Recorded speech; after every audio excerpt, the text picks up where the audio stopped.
Hello বন্ধুরা, আজ আমি আপনাদের স্যান্ডউইচ করে দেখাবো। বাড়িতে একটু গাজর ছিল, একটু পেঁয়াজ, একটু টমেটো দিয়েছি, চিজ দিয়েছি দুটো, অল্প একটু গোলমরিচের গুঁড়ো আর একটু নুন দিয়েছি।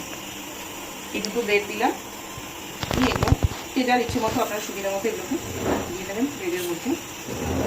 বাড়িতে সবসময় চেষ্টা করবেন বাড়িতে যা জিনিস থাকে সেই দিয়ে কিছু খাবার বানাতে, তাহলে আপনাদের পক্ষে সুবিধাও হবে আর জিনিসগুলো খেতেও আপনাদের আনন্দ লাগবে। এর মধ্যে টমেটো একটু দিয়ে দিলাম। সব কিছু যদি মনে হয় যে এটা না দিলে এটা হবে না, সেক্ষেত্রে আপনাদের রান্না করাতেও অসুবিধার সৃষ্টি হবে, খাওয়াটাও মাঝখান থেকে হয়তো সেই দিনটা বন্ধ হয়ে যাবে। দিয়ে দিলাম একটু গোলমরিচ দিয়ে দিলাম, এটাও বাড়িতে বানানো গোলমরিচ, আমার বানানোই থাকে গোলমরিচ। একটু নুনটা কম দেবেন, কারণ চিজের মধ্যে একটু নুন থাকে তো, সেই জন্য নুনটা একটু কম পরিমাণ দেবেন, তাহলে নুনটা বেশি হবে। আপনারা চাইলে এর মধ্যে ডিম অমলেট করেও দিতে পারেন বা ডিম সেদ্ধ করেও দিতে পারেন। আমি আজকে এটা চিকেন স্টুয়ের সঙ্গে খাবো তো, সেই জন্য আমি এটাকে পুরোপুরি একদম ভেজ করলাম। এরপরে এর মধ্যে চিজটা দিয়ে দেবো।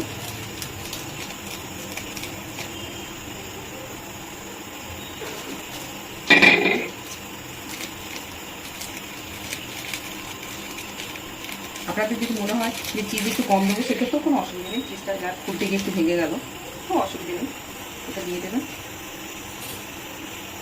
ওপর থেকে ব্রেড আরেকটা চাপা দিয়ে দেবেন। এই যে আমি এটা বানিয়ে রেখেছিলাম, এটা আমি এখন দিলাম, এটা বন্ধ করে দিলাম। আপনারা চাইলে এও দিতে পারেন, ওই একটু বাটারও দিতে পারেন, অসুবিধা নেই। গ্যাসটা বাড়িয়ে দেবেন।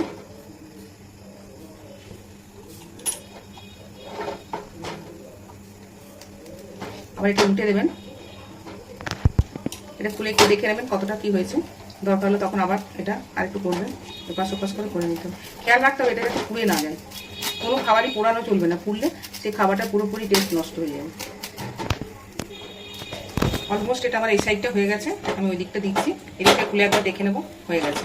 এর বেশি আর পোড়ানো চলবে না, একটু এরকম লাল লাল থাকতে থাকতে আপনাকে জিনিসটা এখান থেকে তুলে নিতে হবে। দেখতে পাচ্ছেন?